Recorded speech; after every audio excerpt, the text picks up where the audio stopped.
नमस्कार। प्रांजल ज्ञान गंगा में आप सभी का स्वागत है।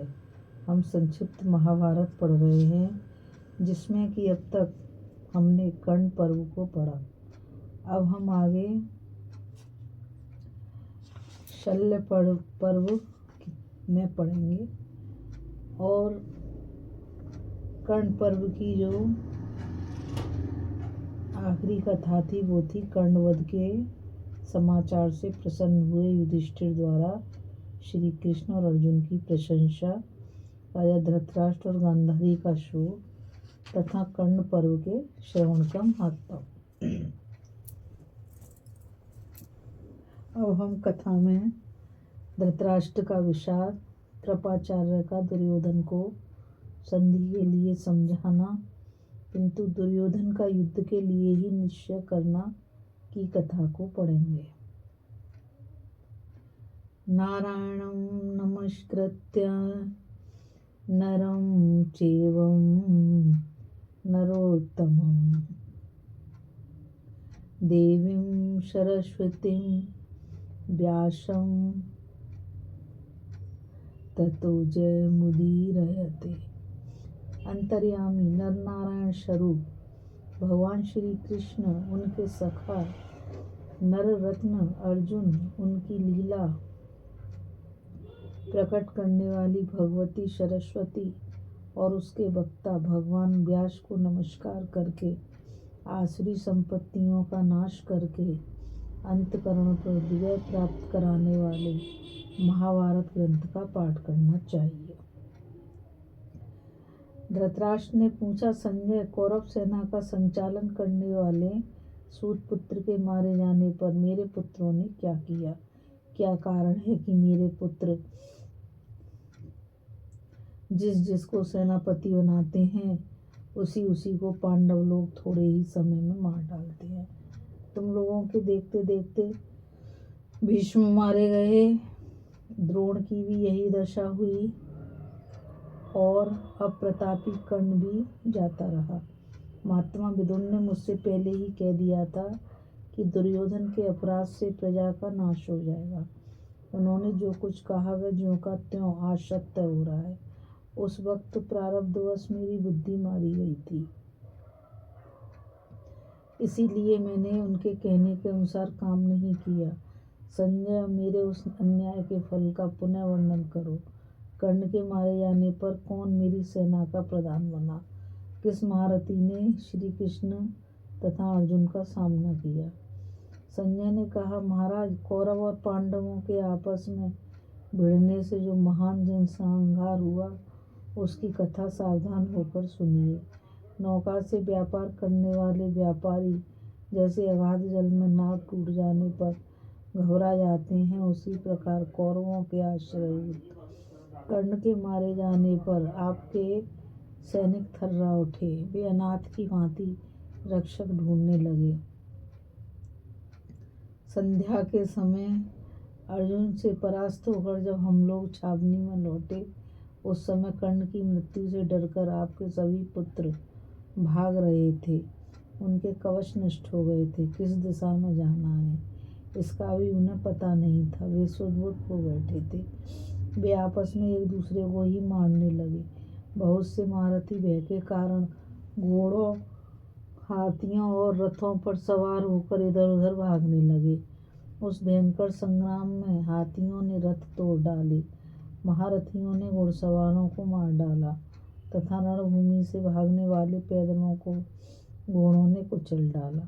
इसी समय कृपाचार्य आकर दुर्योधन से बोले, राजन, मैं तुमसे कुछ कहना चाहता हूँ, उसे ध्यान देकर सुनो और अच्छा लगे तो उसके अनुसार काम करो। पितामह भीष्म, आचार्य द्रोण, महारथी कर्ण, जयद्रथ, तुम्हारे बहुत से भाई और तुम्हारा पुत्र लक्ष्मण, ये सब तो मारे जा चुके हैं। अब कौन बच गया है?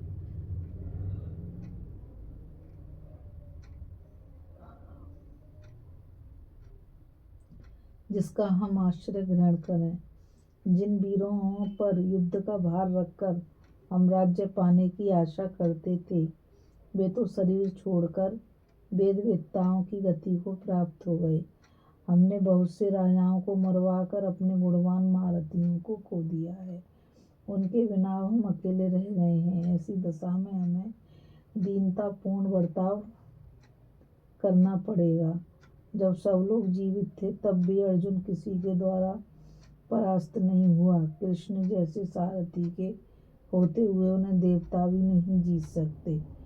उनकी बानर की चिन्ह वाली ध्वजा देखकर हमारी विशाल सेना थर्रा उठती है। भीमसेन का सिंहनाद, 5 जन्य की भयंकर आवाज और गांडीव धनुष की टंकार सुनकर हम लोगों का दिल बैठ जाता है। अर्जुन के हाथ में डोलता हुआ सुवर्ण से जटित महान धनुष चारों दिशाओं में इस प्रकार दिखाई देता है जैसे मेघ की घटाओं में बिजली। जिस प्रकार वायु की प्रेरणा से बादल उड़ते फिरते हैं,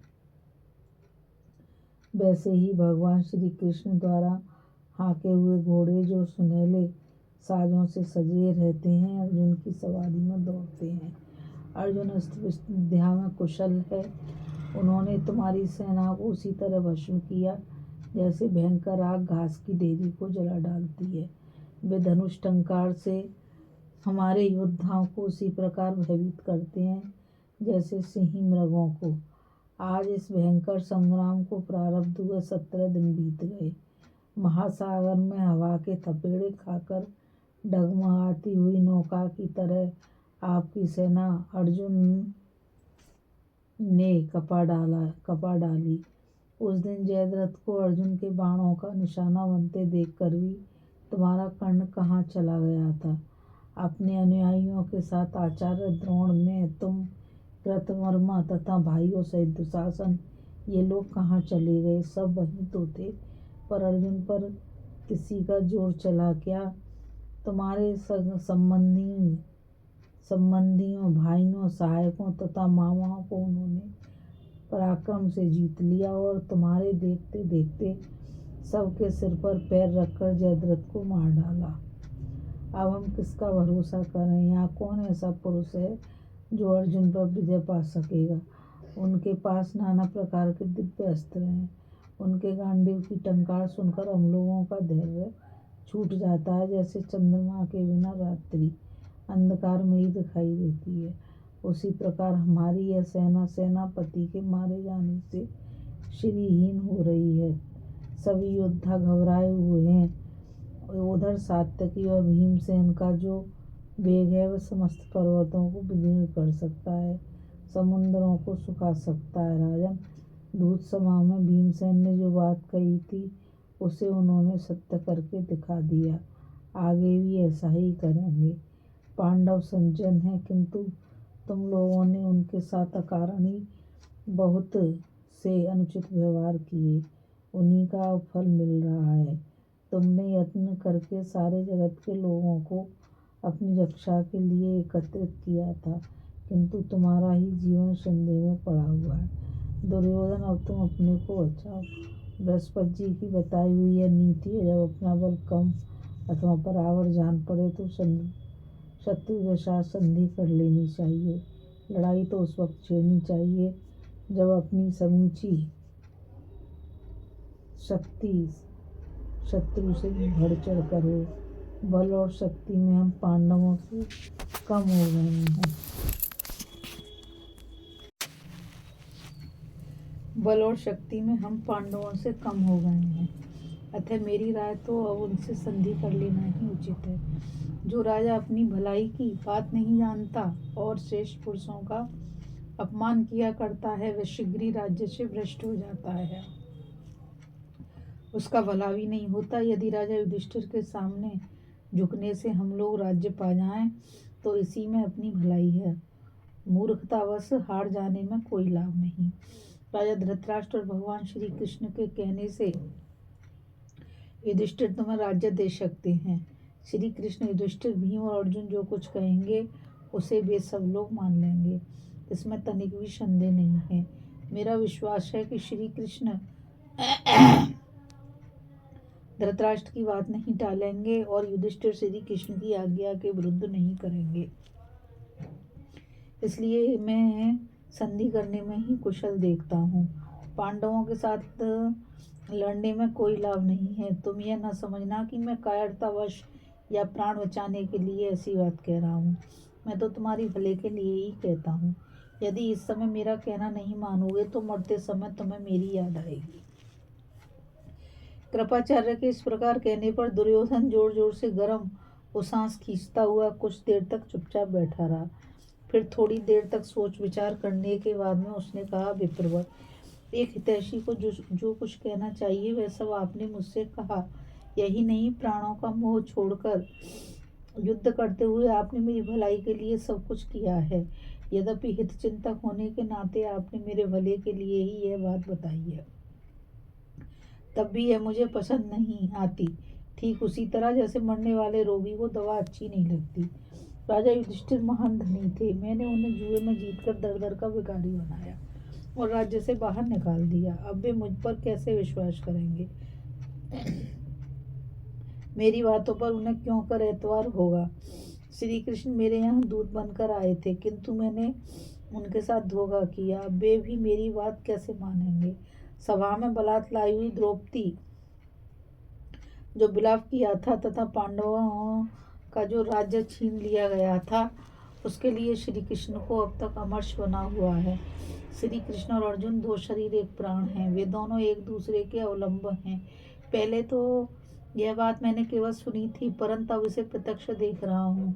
जब से उन्होंने अपने भांजे अभिमन्यु का मरण सुना है, तब से वे सुख की नींद नहीं लेते हैं।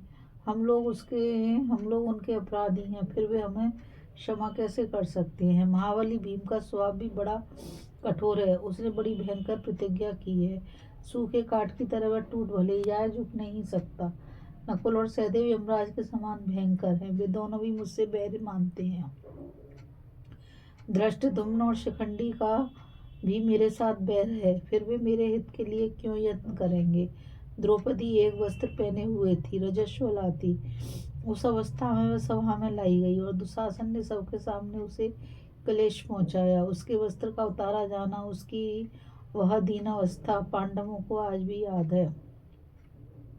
अब उन्हें युद्ध से रोका नहीं जा सकता। जब से द्रौपदी को क्लेश दिया गया, तभी से वे मेरे विनाश का संकल्प लेकर मिट्टी की वेदी पर सोया करती है। जब तक बैर का पूरा बदला न चुका लिया जाए, तब तक के लिए उसने यह व्रत ले रखा है। इस प्रकार बैर की आग पूर्ण रूप से प्रज्वलित हो उठी है। अब वह किसी तरह बुझ नहीं सकती। अभिमन्यु का नाश करने के बाद अर्जुन के साथ मेरा मेल कैसे हो सकता है? जब मैं समुद्र पर्यंत पृथ्वी का एक छत्र राजा होकर इसका पूरा उपभोग कर चुका हूँ, तो इस समय पांडवों का कृपा पात्र बनकर कैसे राज्य कर सकूंगा? समस्त राजाओं का शिरमोर होकर अब दास की भांति युधिष्ठिर के पीछे पीछे कैसे चलूंगा? दीनतापूर्ण जीवन क्यों कर व्यतीत करूंगा? मैं आपकी बातों का खंडन या तिरस्कार नहीं करता गुरुदेव, क्योंकि आपने स्नेहवश मेरे हित के ही लिए ही बातें कही हैं। मैं तो केवल अपना विचार प्रकट कर रहा हूँ आपके सामने। मेरे मन में यही आता है कि अब संधि का अवसर नहीं रहा। इस समय संधि की चर्चा चलाना किसी तरह उचित नहीं जान पड़ता। मुझे अब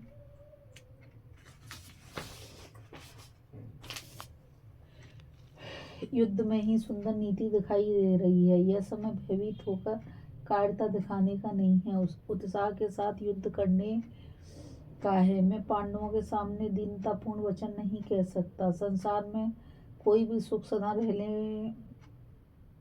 रहने वाला नहीं है। फिर राष्ट्र और यशस्वी कैसे रह सकते हैं? यहाँ तो कीर्ति का उपार्जन करना चाहिए, और कीर्ति युद्ध के सिवा दूसरे किसी उपाय से नहीं मिल सकती। घर में खाट पर सोकर मरना क्षत्रिय के लिए बहुत बड़ा पाप है। जो बड़े बड़े यज्ञ करके वन में या संग्राम में शरीर त्याग करता है, वही मृत्यु को प्राप्त होता है। जिसका बुढ़ापे के कारण शरीर जर्जर हो गया हो, रोग पीड़ा दे रहा हो, परिवार के लोग आसपास बैठकर रोते हों, उस अवस्था में दीनता युक्त वचन बोलकर विलाप करते करते प्राण त्यागने वाला क्षत्रिय मर्द कहलाने योग्य नहीं है। अतः जिन्होंने नाना प्रकार के भोगों का परित्याग करके उत्तम गति प्राप्त की है, इस समय युद्ध के द्वारा मैं उनसे ही लोक में युद्ध के द्वारा मैं उनके ही लोक में जाऊंगा जिनके आचरण श्रेष्ठ हैं, जो संग्राम में पीठ नहीं दिखाने वाले, सूरवीर, सत्य प्रतिज्ञ तथा नाना प्रकार के यज्ञ करने वाले हैं, जिन्होंने शस्त्र की धारा में अविभ्रत यतांत स्नान किया है, उनका स्वर्ग में निवास होता है। देवताओं की सभा में बड़े सम्मान की दृष्टि से देखे जाते हैं। देवता तथा संग्राम में पीठ नहीं दिखाने वाले सूरवीर जिस मार्ग से जाते हैं उसी से मैं भी जाऊंगा। मित्रों, भाइयों और दादाओं को मरवाकर यदि मैं अपने प्राणों की रक्षा करूं तो निश्चय ही सारा संसार मेरी निंदा करेगा। भला मित्रों और भाइयों से हीन होकर पांडवों के पैरों पर पड़ने से जो राज्य मिलेगा वह मेरे लिए किस काम का होगा। इसलिए अब मैं अच्छी तरह युद्ध करके स्वर्ग को ही प्राप्त करूंगा, इसके सिवा मुझे कुछ नहीं चाहिए। दुर्योधन की यह बात सुनकर सब क्षत्रियों ने उसकी प्रशंसा की और उसे बहुत धन्यवाद दिया। सबने अपनी पराजय का शोक छोड़कर मन ही मन पराक्रम करने की ठान ली। युद्ध करने के विषय में सबका एक निश्चय हो गया, सबके हृदय में उत्साह भर गया। तत्पश्चात सभी योद्धाओं ने अपने अपने वाहनों को विश्राम दे 8 कोस से कुछ कम दूरी पर जाकर डेरा डाला। वहां रात्रि बिताकर दूसरे दिन काल की प्रेरणा से वे पुनः रणभूमि की ओर लौटे। इस कथा में बस इतना ही। अभी हम कथा में शल्य पर्व का प्रथम सर्ग पढ़ रहे थे, जिसका कि नाम था धृतराष्ट्र का विषाद, कृपाचार्य का दुर्योधन को संधि के लिए समझाना, किंतु दुर्योधन का युद्ध के लिए ही निश्चय करना। इस कथा में बस इतना ही।